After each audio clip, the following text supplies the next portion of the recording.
8 तासाची चर्चा देखील होणार आहे। त्यासाठी आपण बघतो की व्हीप प्रत्येक पक्षाने जारी केलेत, पण शिवसेनेच्या दोन्ही पक्षाने हिंदीमधून व्हीप जारी केलेले आहेत। दुर्दैव महाराष्ट्राचं मला तर वाटतं जेव्हा मराठीला अभिजात भाषेचा दर्जा मिळालाय आणि मध्यंतरी मुख्यमंत्री देवेंद्र फडणवीस सुद्धा म्हणालेले की मराठी भाषेचा वापर हा जास्तीत जास्त झाला पाहिजे सगळ्या सरकारी कामात, आणि असं असताना शिवसेनेसारखे दोन प्रादेशिक पक्ष हिंदीमध्ये व्हीप काढतात, याच्या एवढं दुर्दैव महाराष्ट्राचं असू शकत नाही।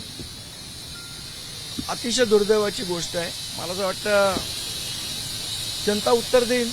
मग एरवी मराठी करायचं आणि व्हीप काढताना हिंदीत काढायचा, अतिशय दुर्दैवी गोष्ट। पण मग एरवी ज्या पद्धतीनं मराठी भाषेसाठी शिवसेना असा जेव्हा उल्लेख केला जातो आणि अशा तो पद्धतीने यापुढे उल्लेख होणार नाही, दिल्लीमध्ये हिंदीत तो यापुढे होणार नाही। मराठी भाषेसाठी महाराष्ट्र नवनिर्माण सेनाच आहे, ते यापुढे जगापुढे सिद्ध झालेलं आहे।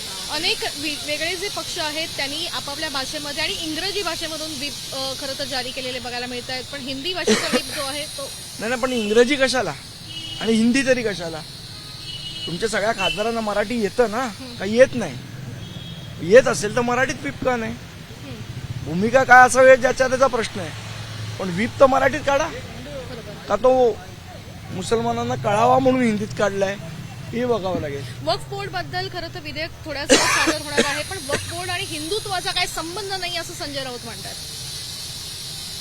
मला तर वाटतं संजय राऊत म्हणजे ठीक आहे आता, पण जर हिंदूंच्या मंदिरांवर सरकारचं नियंत्रण आहे, त्याला जर संजय राऊतांची मान्यता आहे आणि हिंदूंच्या मंदिरांवरचे जे ट्रस्ट आहेत त्याच्यावर सरकारचं नियंत्रण आहे, मग त्या काय जमिनी उद्योगपतींनी हडपल्या का?